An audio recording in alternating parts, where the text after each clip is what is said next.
Bien, hermanos, vamos a orar juntos para que el Señor nos guíe en el tiempo de predicación. Amén. Gracias. Amado Señor, te agradecemos estar acá por la gracia que has dado a la iglesia para el canto congregacional. Por favor, te pedimos también ahora que des gracia para este tiempo de enseñanza, predicación, exposición de tu palabra. Suple, por favor, mi carencia. Hayas tú permitido que haya trazado bien la escritura. Concede a mi hermano la capacidad de retención, de que oiga lo que se expone el día de hoy, que lo juzgue y si encuentra que es bíblico, estará obligado a aplicarlo. Te lo pedimos esto en el nombre de Jesús. Amén. Hermanos, por favor, vaya a 1 de Pedro, capítulo 5. Ya estamos a puertas de acabar toda esta carta. Hemos empezado casi 2 meses y medio.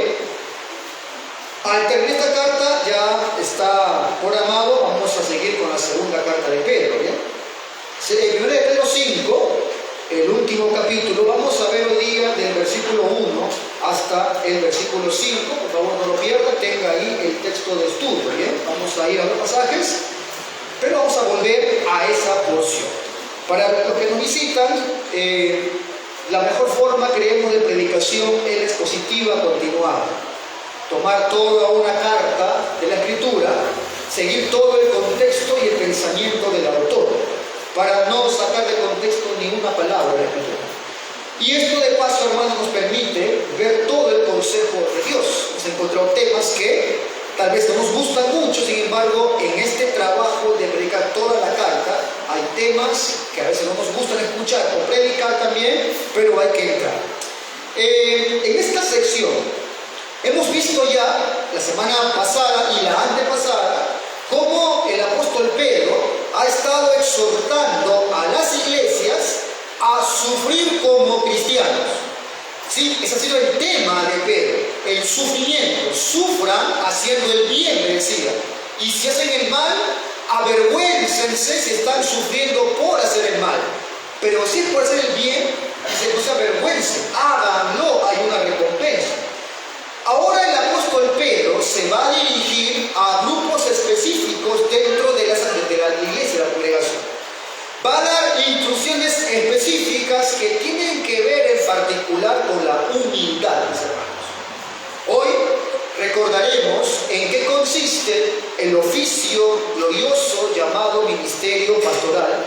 Vamos a ver sus implicaciones, la relación con el cuerpo de Cristo, la interacción con los jóvenes y la virtud de la humildad en la relación pastor y miembros.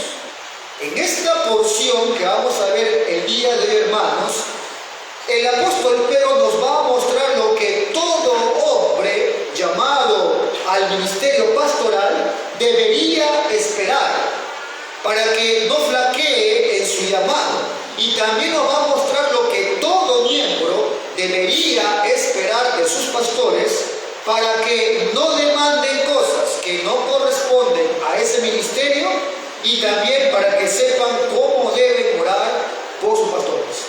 Esta sección voy a separar en 3 aspectos: una exhortación y una promesa dirigida a los ancianos, una exhortación a la humildad dirigida a los jóvenes y, último punto, una exhortación orientada para todos.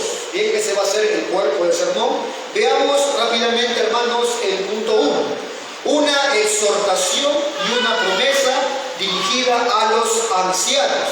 Primera de Pedro 5, versículo 1 al 2, inicia Pedro diciendo, ruego. En la Biblia textual, en la versión textual dice, exhorto pues, o ruego, en Reina Valera, a los ancianos que están entre vosotros, yo anciano también con ellos, y testigo de los sufrimientos de Cristo, que soy también participante de la gloria que será revelada, apacentar la grey de Dios. Exhorto pues, ¿verdad? Así una palabra que he usado en cada tópico. Exhortación a ancianos, exhortación a jóvenes y a todos. ¿Qué significa, hermanos, exhortar? Primeramente, Algunos cristianos, aún de esta congregación, confunden esta palabra con regañar o con reclamar. Sin embargo, en la Biblia encontramos que exhortar, como dice la versión textual, y el ruego, como dice Reina Valera, pueden ser, hermanos, intercambiables. Exhortar y ruego pueden ser intercambiables. Una exhortación busca mover a una persona a la reacción, no como un regaño, sino como una petición, como un ruego que brota del corazón.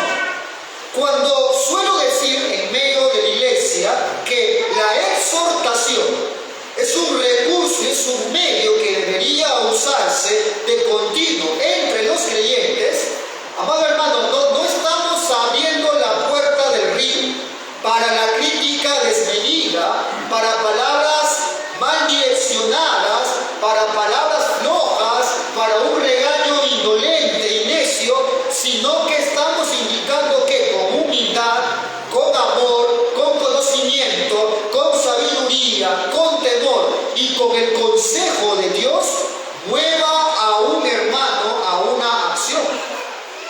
Tampoco exhortación es una petición como pidiéndole un favor a alguien. Es algo firme, es algo amoroso, pero también es algo firme, para que el exhortado cambie su conducta. Viene del término paracaleo. Para ustedes es familiar porque también viene del término para qué. Viene del término paracaleo. Cito algunos pasajes para que veas esto que estoy diciendo. Hechos 11, versículo 23, por ejemplo. Encontramos ahí, Hechos 11, versículo 23, dice ahí, Bernabé se refiere, cuando llegó y vio la gracia de Dios, se regocijó. Y luego, ¿qué hizo, hermanos? Y exhortó, ahí está el paracaleo, a todos a que con propósito de corazón permaneciesen fieles al Señor. Pregunta, hermano, ¿tú ves en esta sección a Bernabé indignado? ¿Tú ves aquí a Bernabé iracundo, molesto y ahora se dispone a exhortar?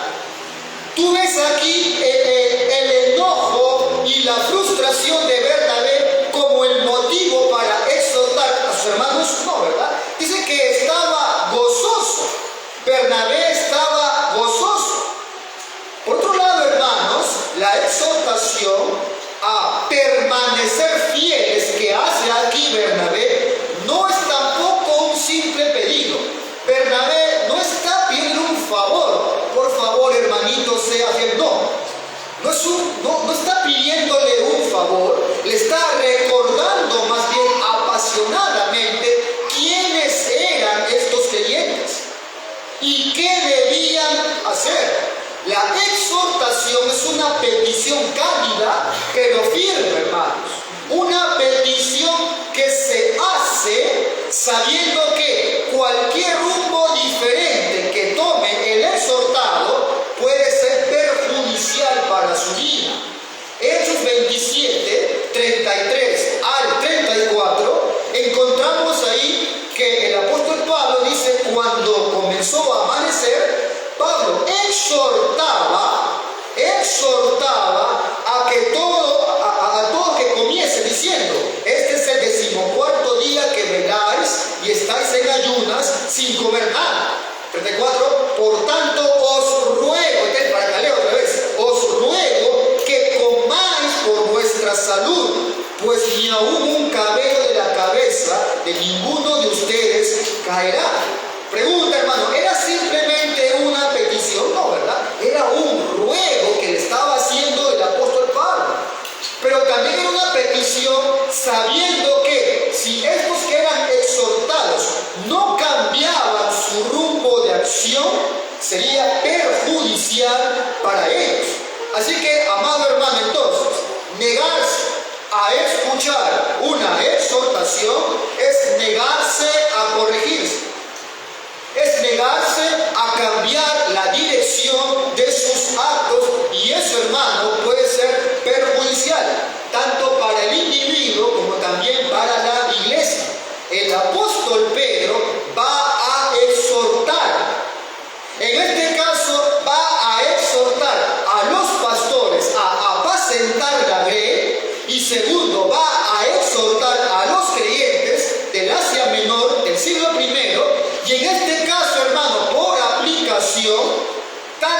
nosotros como pastores y ustedes como creyentes al sometimiento a que seamos humildes unos para con los otros. Si los pastores desechamos esta exhortación, si ustedes como creyentes desechan esta exhortación y toman un rumbo diferente, tanto ustedes como nosotros estaremos trayendo, hermano, un grave daño y un perjuicio a la congregación. Negarse a la exhortación es una actitud necia, hermano. Así que dice Pedro: ruego, exhorto pues a los ancianos que están entre vosotros, yo anciano también con ellos, dice en el 2, a apacentar la grey de Dios. Hagamos un breve recordatorio del contexto, hermano. Esta iglesia, como ya lo hemos hablado varias veces, es una congregación perseguida, que estaba sufriendo, estaba siendo perseguida por su fe.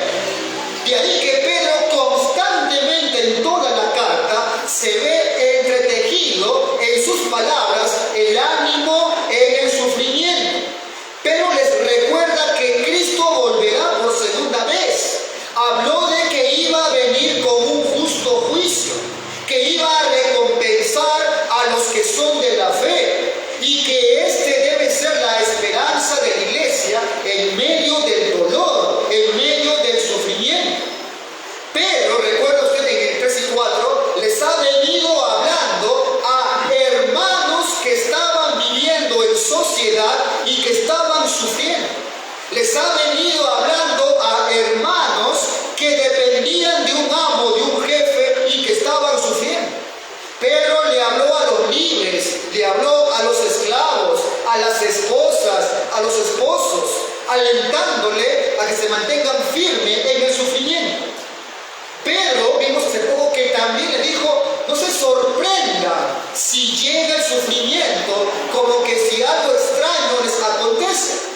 Y ahora, hermano, en este 5º capítulo, Pedro está haciendo también un llamado a un grupo específico de hermanos varones que también estaban sufriendo por el cargo que llevaban y por la persecución, y les llama a estos varones a que se mantengan firmes en medio del sufrimiento. Pedro le está hablando a los pastores en primera instancia. Hermano, a estos hombres, a estos pastores, no les tocó pastorear en medio de la abundancia, no les tocó pastorear en medio de la prosperidad o en una era cómoda o dorada de la iglesia. A estos hombres, a la cual se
padeció su Señor, vio los azotes, vio cómo murió en la cruz. Es más, debido a ese nombre, Pedro también sufrió. Cuando vimos esta carta al comenzar, Pedro expresa que su martirio incluso estaba muy cerca. O sea, él estaba a punto de experimentar el mismo padecimiento de su Señor. Pedro les entendía. Pedro se identificaba con el sufrimiento de estos pastores. Y Pedro les recuerda también una promesa en la que participará Pedro como pastor y también todo verdadero pastor, todo aquel que desgasta su vida por el ministerio pastoral. Dice Pedro, testigo de los sufrimientos de Cristo, que soy también participante de la gloria que será revelada. Es una promesa de aliento para estos pastores. Ahora, alguien dirá, pastor, pero ahí en el texto no dice pastores, dice ancianos. ¿Por qué usted le ha intercambiado el término y al anciano le llama pastor? Déjenme, hermanos, darle luz al respecto. En el mundo antiguo, la palabra anciano designaba a la persona más vieja de la comunidad. Y por extensión, esta persona de edad era el más sabio y el más honrado. En este contexto, hermano, no había lo que hay el día de hoy, el culto a la juventud. Eso no existía, hermanos, en esa época. Así que el anciano gozaba de mucho respeto. Y también era alguien que ejercía autoridad. Ahora, dentro del judaísmo, un anciano podía ser alguien de avanzada edad, un miembro del Sanedrín, un líder en la sinagoga. Sin embargo, en las comunidades cristianas de las primeras épocas, la palabra anciano designaba o a alguien de avanzada edad o a quien tenía el cargo de liderazgo y gobierno en la congregación. Este grupo de hombres llamados ancianos no eran los apóstoles. Era un grupo de líderes distinto a los apóstoles. Sin embargo, se les identificaba como obispos o pastores. Eran nombres intercambiables: anciano, obispos, pastores. Y su función, los ancianos, era gobernar la iglesia y la enseñanza. Por ejemplo, uno cuando lee a Pablo, ¿no? Cuando le habla a los Efesios 4, versículo 11, dice, ¿no? Y él mismo constituyó, y acá, ¿no? Pastor, ahí están los 5 ministerios, los 4. A unos apóstoles, a otros profetas, a otros evangelistas, a otros, es un término compuesto, pastores y maestros. No son dos, es un solo. Pastor y maestro es un mismo oficio, conjunto y compuesto. Así que ser pastor y ser maestro es una característica que cumple todo obispo, todo anciano. Anciano, obispo, pastor, maestro, se está refiriendo al mismo oficio ejercida por la misma persona. Hechos 20, versículo 17, cuando Pablo se despide de los de Éfeso y llama a los ancianos, dice en el 17, enviando pues desde Mileto a Éfeso, nota que es lo que dice de la Biblia, hizo llamar, dice, a lo que dice, ancianos de la iglesia. Ahora mira el versículo 28. Por tanto, ya le está hablando a esos ancianos de la iglesia. Por tanto, mirad por ustedes y por todo el rebaño en que el Santo Espíritu os ha puesto por obispos, ancianos, obispos, y luego dice para apacentar la iglesia del Señor. Bueno, ¿quiénes hacen esta labor de apacentar? Los pastores, la cual él ganó por su propia sangre. Entonces, obispos, ancianos, pastores, maestros, es el mismo oficio de un solo hombre. Por otro lado, hermano, aunque sé que esto ya la mayoría lo conoce. Sin embargo, tal vez alguien no ha escuchado esto. En nuestra iglesia se aplica un gobierno con respecto a la enseñanza bíblica de la pluralidad de ancianos, paridad y diversidad de ancianos.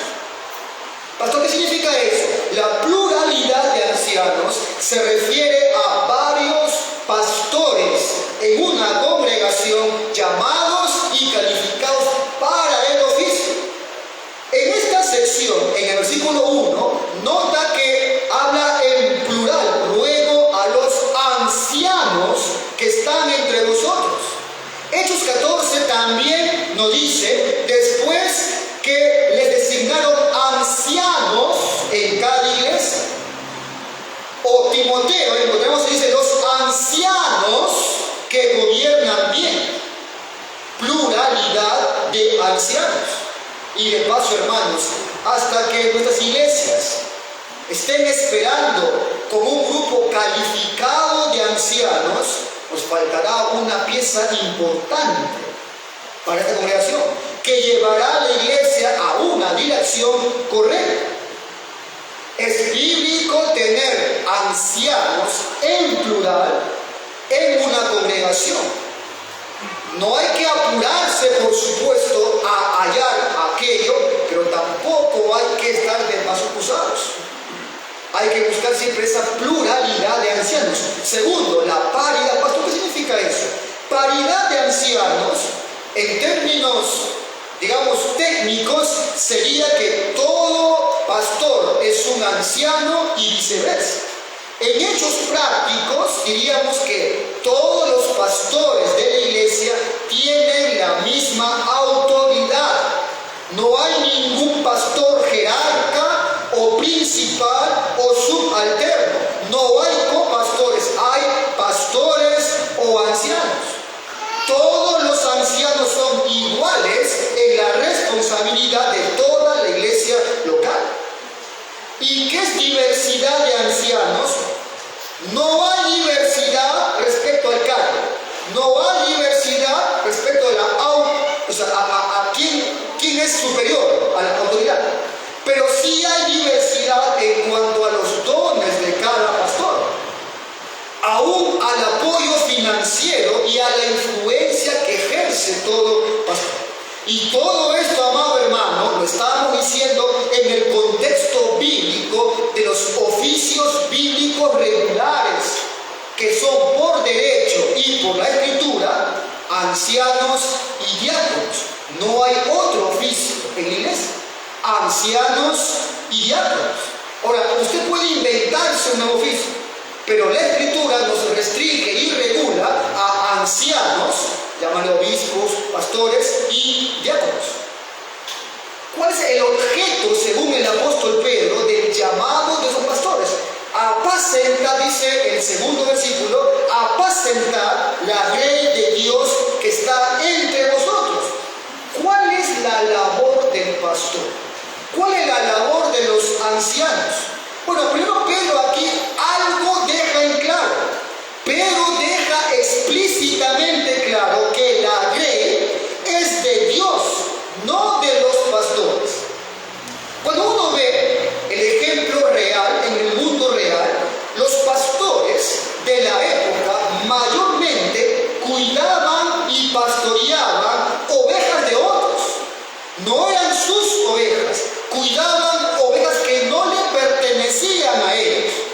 Y ese es el título, hermano, que soberanamente da la Escritura a hombres que Dios levanta en medio de una congregación, pastores, que por cierto, hermano, en aquella época era uno de los oficios más menospreciados, menos valorados. Era justamente el trabajo de pastor. Bueno, el día de hoy no ha cambiado mucho, ¿verdad? Hoy tú dile a alguien, yo soy pastor, te van a decir, ¿y aparte de eso qué? Como que si no hacemos nada. O soy pastor, te van a preguntar, ¿y aparte de eso trabajas? Como que si no fuese un trabajo. Los pastores de ovejas, me refiero a los reales, tenían una labor. Tenían la labor de cortar la lana de las ovejas. Tenían la labor de evitar que se envenenen las ovejitas. Donde ven verde van y comen. No distinguen si es una planta venenosa, una mala hierba, y es muy común que coma y se envenene. Esa era la labor de los pastores, cuidar que no se envenenen. El pastor evaluaba el temperamento de las ovejas para que no se peleen entre ellas. Es muy común que cuando están juntas las ovejas, demasiado tiempo, tienden a pelearse entre ellas. Hablo del caso real, no ustedes en su caso. El pastor entonces debía guiarlas al lugar apropiado para que coman el pasto apropiado. Pero, hermanos, usa la figura del pastor que apacienta la grey de ovejas para que estos hombres hagan una función similar con el pueblo de Dios. Para que los apacienten, o sea, para que los pastoreen, o sea, para que les den alimento de buenos pastos. Eso es pastorear. Apacentar viene de pastos. Es el trabajo del pastor, alimentar a las ovejas con buenos pastos. El alimento entonces que da un pastor bíblico es la predicación de la palabra de Dios. Es la enseñanza del consejo de Dios. Es la exhortación, es la consejería. De ahí que un pastor bíblico debe estar sumergido, ocupado, debe tener tiempo para estar sumergido en el estudio de la palabra de Dios. El pastor debe estar toda la semana estudiando, orando cada momento, cada semana por sus sermones. Esa es su responsabilidad. Acaba el domingo, desde el lunes él debe estar meditando ya en su sermón del domingo, en el alcance, en las conexiones, cómo va a aplicar su texto, qué doctrina va a abarcar. Debe estar leyendo libros, escribir ensayos, bosquejos. Esa es su responsabilidad. Ahora, amado hermano, cuando un pastor trabaja duro en ello, como está llamado a hacerlo, se nota cuando se para en el púlpito. Uno de los problemas serios que tienen muchas iglesias es que tienen gobernantes, pero no tienen pastores. Tienen caudillos, pero no tienen maestros. Maestros que estén enseñando y alimentando con buenos pastos a las ovejas. No hay predicación expositiva. Se está entregando migajas a las ovejas. No están siendo fiel al texto bíblico. No hay teología sistemática, no hay doctrina, no hay Biblia finalmente, hermanos. Y todo este esfuerzo, que es el trabajo del pastor, que es su responsabilidad, tiene una meta, hermanos: el crecimiento de cada uno de ustedes. Pablo le dice a los Efesios en el 4 que Dios constituyó pastores. ¿Para qué? A fin de perfeccionar a los santos para la obra del ministerio, para la edificación del cuerpo de Cristo, para que no sean niños fluctuantes, llevados por doquier por cualquier viento de doctrina, sino que siguiendo, dice Pablo, la verdad en amor, crezcamos en todo aquel que es la cabeza, esto es Cristo. O sea, amado hermano, piensa esto: el Señor ha dado pastores para que crezcan las ovejas. Al pastor no se le ha pedido lo que a la oveja se le ha pedido hacer. Así que, amado hermano, si usted está en una iglesia donde se predica fielmente la palabra de Dios, tú no tienes excusa para no estar haciendo lo que Dios manda a las ovejas hacer. ¿Qué, pastor? Crecer. Muchos culpan al pastor. Es que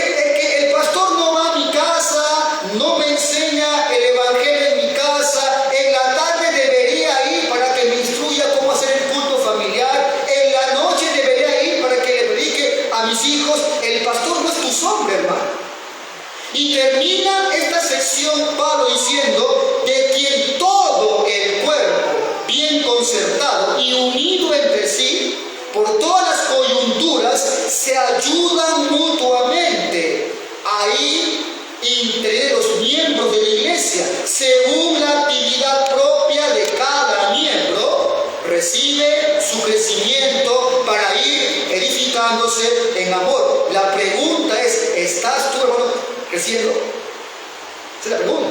¿Estás tú creciendo? Hablar del trabajo pastoral tiene una vinculación directa con, ¿estás tú, hermano, creciendo? ¿Está siendo edificado la iglesia? Me tomé el trabajo ayer de contar. Si contamos la escuela bíblica, si contamos lo que se enseña en el curso de membresía, si contamos lo que se ha enseñado los miércoles, si contamos lo que enseña el hermano Jean-Pierre acerca del artículo de fe, historia de la iglesia, lo que enseña el hermano Giancarlo, que son 5 o 6 por semana que se está dando, son 250 que se ha dado en el año. O sea, casi 2 centenas de doctrinas, énfasis que se han dado en el año. Se han trabajado 8 libros que deberían haber leído. Se ha leído toda la Biblia, los que han sido diligentes en hacerlo. ¿Sabes, hermano, qué implica eso? Eso pone un gran peso sobre ti. Pero hemos abundado en enseñanzas. Muchos de afuera ven eso en esta congregación, reconocen que aquí se abunda en enseñanza, pero ese no es mi interés, sino que está puesto en, ¿has crecido tú, hermano, en una congregación bíblica? Tu carácter, hermano, ha sido moldeado con todo lo que has aprendido en este año. Has aplicado a tu vida todo lo que se te ha brindado, expuesto, y lo puedo decir con limpia conciencia. Hemos esforzado, hermano, acá los maestros, los hermanos que enseñan, ayudan, y su pastor, en profundizar, en ser claro, en aplicar. La pregunta es, ¿has crecido, amado hermano? Apacentad la grey de Dios que está, dice Pedro, entre vosotros. El llamado del pastor es a preocuparse no por ovejas de otras iglesias, sino por las que están entre nosotros. Dice, las que están entre vosotros. Por eso es que creemos, hermanos, en una membresía. Aquel grupo de hombres y mujeres de la que se ha verificado su profesión de fe, que han participado de los medios de gracia como el bautismo, que se sienta en la mesa del Señor solemnemente y da fruto de buenas obras. Podemos amar a otras ovejas, podemos cuidar incluso a otras ovejas, pero el cuidado y el amor íntimo es a las ovejas que están en medio de nosotros.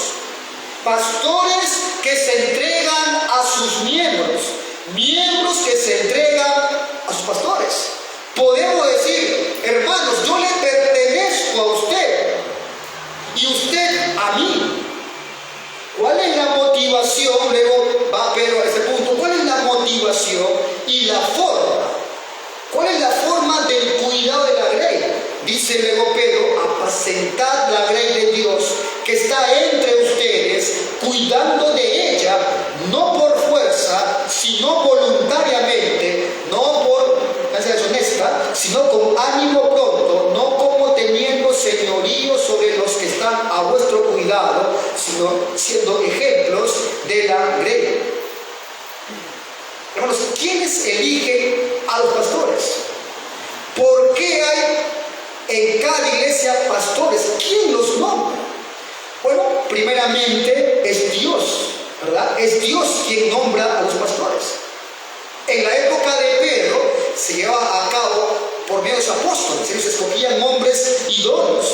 Posteriormente fue el gobierno de ancianos de una iglesia local en comunión con la iglesia, es decir, miembros de una congregación visible en particular.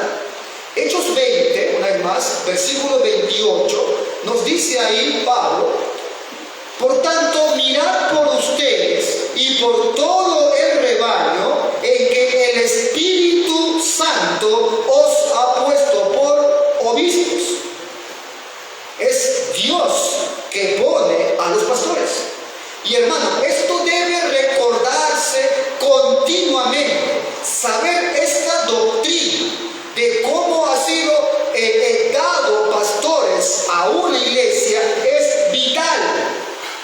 Vital para que los pastores, que saben que es Dios mismo que les ha puesto, sepan que es a este Señor quienes van a rendir cuenta de su pastorado. Y eso debe traer humildad en lugar de un orgullo malsano que lleva a enseñorearse de las ovejas, que de paso no son de ellos, son de Cristo.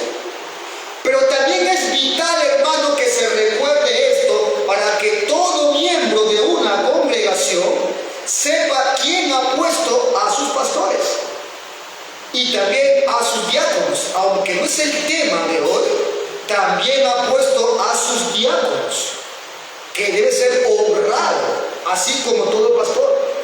Y que es Dios quien ha hecho eso, para que muestren el debido respeto a sus pastores. Menospreciar a sus pastores es también menospreciar al que lo constituyó. Y esto no debe tener humildad entonces, tanto a los pastores como a los creyentes. Así que Dios es el que nombra a los pastores. Lo hace a través de un gobierno de ancianos. Lo hace regulado por la Escritura. Ellas nos dejan estándares para evaluar a un varón para ese ministerio.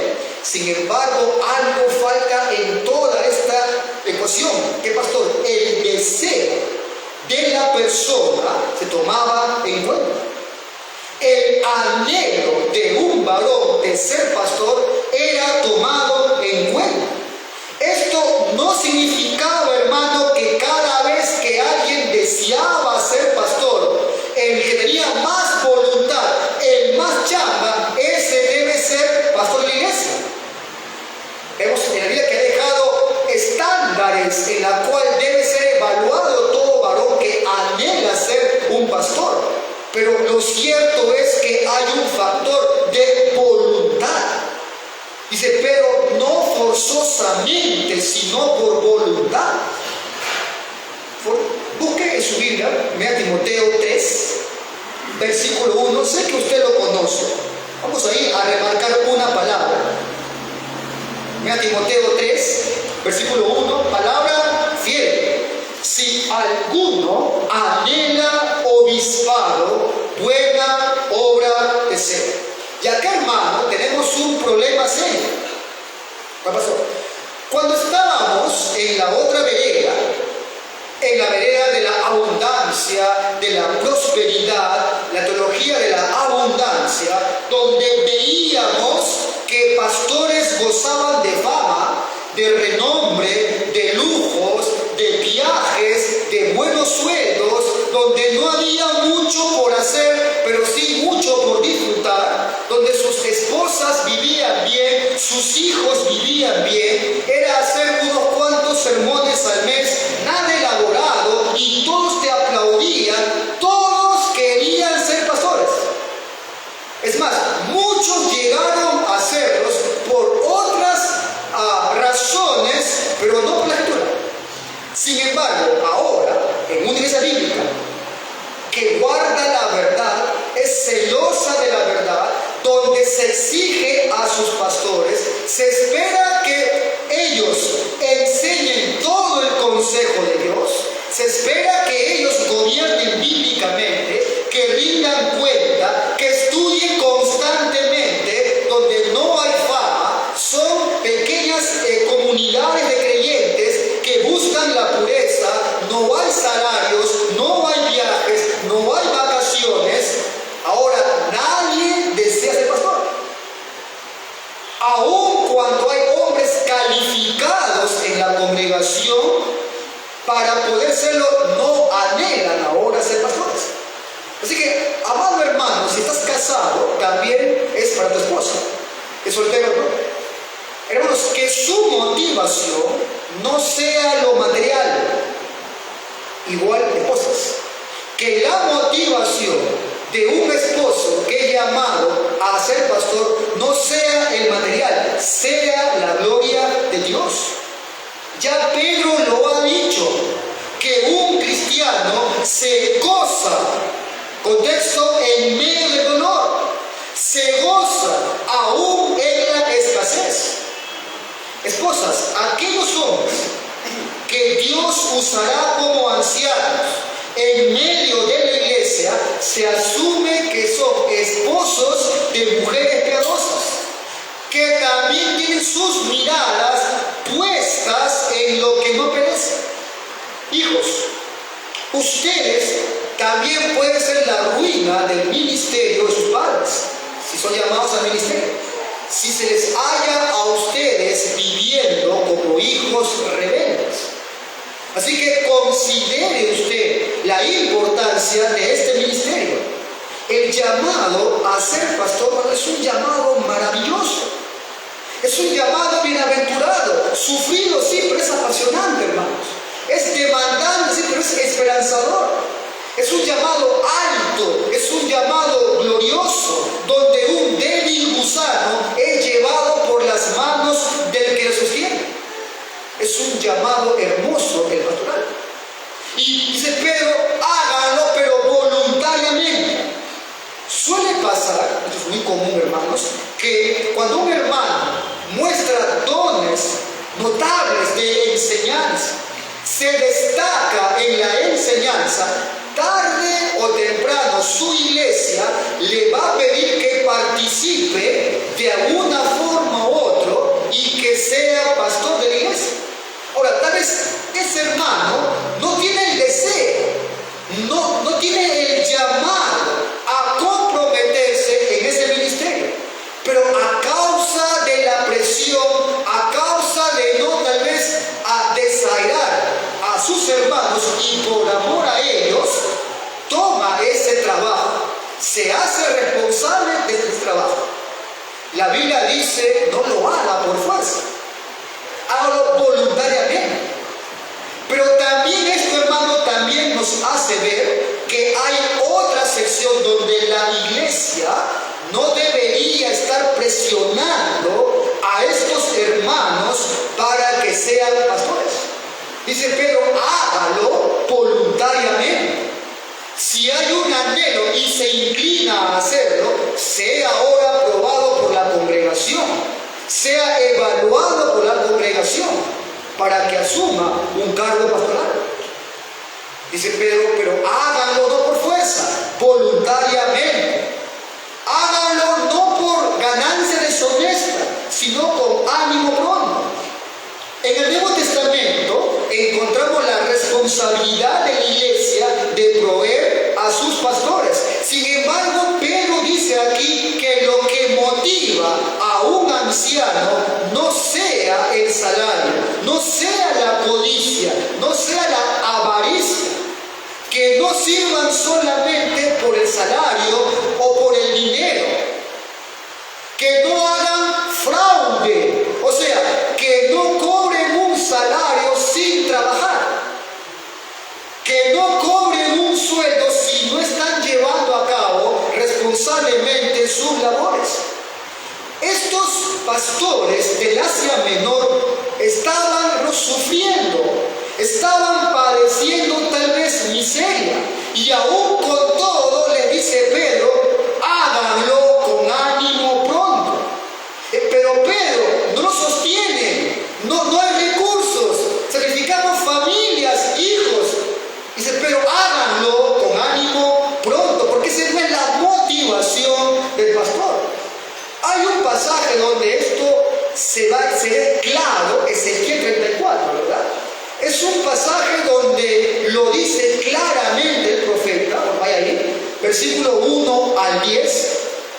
Dice ahí Ezequiel 34, del 1 al 10, vino a mí palabra de Jehová diciendo, hijo de hombre, profetiza contra los pastores de Israel ¿Y qué es lo que le dice Ezequiel? Ay de los pastores de Israel, que se apacientan a sí mismos, no apacientan los pastores a los rebaños.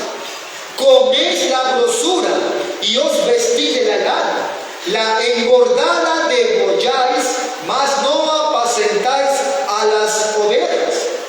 Estos hombres buscaban a la más gordita, a esa la cuidaban porque sabían que era un buen alimento, a las flacas no hay más. No fortalecisteis a los débiles, no curasteis a la enferma, no vendasteis a la perniquebrada, no volvisteis al redil, a descarriada, no buscaste la perdida, sino que os habéis enseñoreado de ellas con dureza y con violencia, y andan errantes por falta de pastor, y son presa de todas las fieras del campo, y se han dispersado. Eran pastores que comían bien, pastores que se vestían bien a costo del rebaño. Hoy también, ¿verdad? Hay pastores que comen bien, que se visten bien a costo del rebaño. Y cuando digo comían bien y se visten bien, no estoy indicando que para ser pastor coman mal o se vistan mal. Me refiero a los lujos.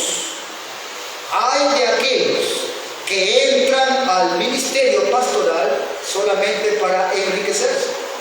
Hay de aquellos que entran pensando que es sencilla la labor y aún así tienen un sueldo. El interés, hermanos, la motivación de todo pastor es edificar al pueblo, es encaminar al pueblo por la senda correcta de la palabra del Señor para el bien de sus almas y para la gloria del Señor. Y cierra Pedro con una exhortación a la humildad y se dirige primero a los jóvenes. Dice en el 5, la primera parte: igualmente jóvenes estén sujetos a los ancianos. Bueno, esta sección tiene un problema, ¿sí? ¿Quiénes son estos ancianos?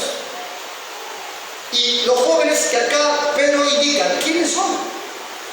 Puede ser, hermano, que Pedro esté indicando aquí un contraste entre gente anciana de edad y de poca edad. Le está hablando Pedro aquí a hombres de poca edad que se sometan a los de más edad. Bueno, si vemos así, es forzar, hermano, el contexto. Pedro ha venido indicando que estos ancianos no son gente de edad, son los pastores. Así que cuando aquí Pedro habla de otros ancianos, se refiere a esos pastores. Pero el problema es, ¿y esos jóvenes quiénes son? ¿Son gente de poca edad? ¿Eran novatos en el ministerio? ¿O eran ayudantes en el liderazgo? Incluso hay gente que dice que eran los diáconos. Pregunta, ¿esos jóvenes, quiénes eran? ¿Eran simplemente varones de la congregación que no eran ancianos? Bueno, hay muchas variantes de forma individual, privada. Yo me inclino por el texto en griego que usa que son jóvenes, es decir, gente de poca edad. El texto que usa ahí para jóvenes es el mismo que usa Pablo en 1 Timoteo 5, versículo 1. Dice: no reprendas al anciano, sino exhórtale como a padre a los más jóvenes como hermanos. Y ahí joven es el término que usa también 1 Pedro y es alguien de corta edad. Bueno, lo cierto es que no importa la edad, ni del ministro, ni de las personas que componen la congregación, para ver quiénes son los que deben someterse y a quién deben someterse. El sometimiento debe ser de la grey a los pastores, indiferentemente de la edad de ambos. Yo recuerdo cuando comenzamos la iglesia, una vez visitó un grupo de hermanos de otra congregación. A mí aún no me conocían, Y hablaban entre ellos, decían, el pastor de esta iglesia me han contado que es un muchachito, un flaquito, un chatito, que debe tener 30 años. Se preguntaban, ¿cómo hará, no, ese pastor para que le hagan caso? Estaba al lado de estaba yo, estaba oyendo como creo que decía. Hermanos, la cuestión es que no importa la edad, la cuestión es que acá habla de un sometimiento. No define la edad ni del ministro ni tampoco la edad del creyente, define lo que la palabra nos dice al respecto. Ahora, noten que tampoco dice joven, sométase a su pastor de jóvenes, ¿verdad? No dice, dice jóvenes, sométanse al anciano. Por el contexto es el pastor de la congregación, por el contexto son ancianos. Y Pablo nos dice en Hechos 20 que todos tienen la misma autoridad, paridad de ancianos. Y cierra Pedro diciendo en el 5, además lo leo en la versión textual, dice ahí, igualmente jóvenes, estén sujetos a los ancianos y todos vosotros revestidos de humildad los unos para con los otros, porque Dios resiste a los soberbios y da gracia a los humildes. La ropa que el apóstol Pedro quiere que vista es la de humildad. La humildad, como dije la pasada, no era una virtud bien vista en esta cultura. No se veía humildad en el gobierno, no se veía humildad en la forma de sus relaciones. La congregación de creyentes debería así mostrar humildad, tanto en sus pastores como en los miembros. Cierro con esto, hermanos, ¿cómo aplicamos esto a la vida práctica? Ahora, hermano, con todo esto que hemos dicho hoy, no erre sus convicciones, hermano. No se confunda en su fe bíblica. No se trata solamente de entender que Cristo ha establecido un orden para la iglesia. Pastores en plural. No solo se trata de guardar un orden, es la vida.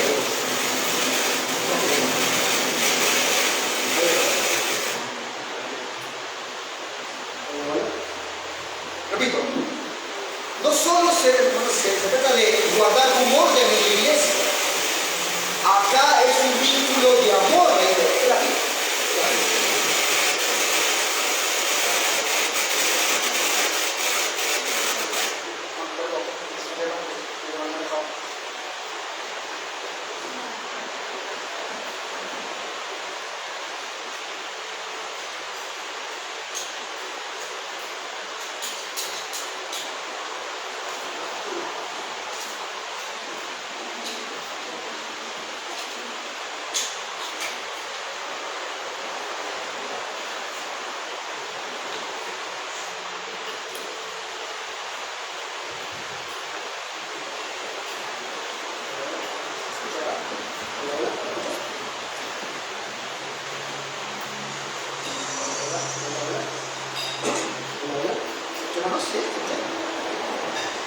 Cierro, hermano, con la parte práctica. Le decía que a raíz de esto que hemos dicho el día de hoy, hermanos, no solo se trata esta relación entre creyentes y pastores como un orden que ha impuesto el Señor. Sí, ha puesto pastores, ha puesto ancianos, hay diáconos, hay una membresía. Hermanos, no solo es un tema de orden, debe existir un vínculo de amor y de humildad. Cuando no se comprende que el vínculo de lo que Dios ha diseñado para su gloria, que es la iglesia, va más allá simplemente de aceptar un orden, de una estructura de autoridad delegada, sino que uno empieza a ver que hay una unión, hay humildad, hay amor, hay sometimiento, no puede avanzar esa iglesia. Ese vínculo entre pastores y hermanos no solo es un tema de orden, es un vínculo de aceptación, de amor y sujeción. Sí, esa es mi congregación, algunos. Sí, yo voy a esa iglesia. Sí, yo soy miembro de esa iglesia. Pero no hay ese compromiso afectivo, amoroso, humilde. Es solamente un orden impuesto. Sí, soy miembro de, soy parte de, hago caso de lo que dice Dios en la Biblia, pero no ha involucrado su corazón en eso. Segundo, hermano, lo expresado en estos pasajes debería llevar a usted al aprecio por la doctrina apostólica que se enseña en su congregación. ¿Tú has creído, hermano? Sí, pastor, yo creí. ¿Has crecido en este? Sí, pastor, yo aquí he crecido. Si eso es verdad, es también verdad que únicamente hay edificación porque lo da el Señor. Y únicamente es por el medio de la predicación. ¿Y cómo lo aplica? Por la exposición del consejo de Dios. ¿Y a quién usa? A pastores, maestros, ancianos. Cuando uno valora la autoridad de la Escritura, le lleva a la convicción de que la palabra predicada por sus pastores en sus congregaciones es la palabra hablada de Dios, cual se predica fielmente. Mira lo que decía Lutero. Él decía, ojalá pudiéramos entrenar gradualmente nuestros corazones para creer que las palabras del predicador son las palabras de Dios. De hecho, es la divina majestad misma la que predica aquí. Por cierto, no lo oigo con mis oídos, ni lo veo con mis ojos. Todo lo que oigo es la voz del predicador y solo veo a un hombre débil delante de mí. Pero veo la imagen correctamente si añado que la voz y las palabras del pastor no son sus palabras y sus doctrinas, sino la de mi Señor y Dios. Y este es el lugar, decía Lutero, aquí Dios está hablando a través de la voz del predicador que trae la palabra de Dios. No va a ser diferencia entre la palabra cuando es pronunciada por un hombre o por el ángel Gabriel, solo varía en habilidad retórica cuando es la palabra del Señor. Amado Señor, te agradecemos por esta sección que hemos expuesto el día de hoy. Hoy, Señor, hemos visto la importancia del trabajo pastoral y la vinculación con ello, que es el crecimiento de la iglesia. Señor, al evaluarnos cada uno de nosotros, cómo ha avanzado la congregación, si ha crecido o no la congregación, si están aplicando o no las doctrinas, encontraremos el real crecimiento de la iglesia. Señor, concede por favor a mis hermanos y también a los pastores, a mi vida, Señor, sabiduría, humildad, para que esta congregación no solo tenga estructura, sino que tenga calidez, amor, sujeción, sometimiento, humildad. Que no solo camine en el orden bíblico, también camine en el amor de la Escritura. Señor, te pedimos todo esto en el nombre de Jesús. Hermanos, vamos a terminar con un momento.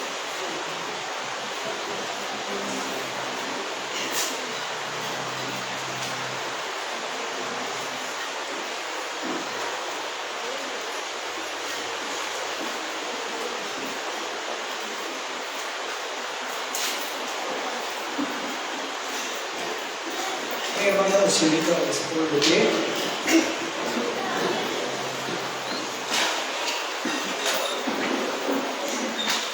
Vamos a combinar con un cántico de la Biblia, Judas, versículo 24. Sí.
Bien, hermanos, quedamos todos despedidos. Recordarles que los días miércoles hay servicio a partir de las 7 de la noche hasta las 8:30.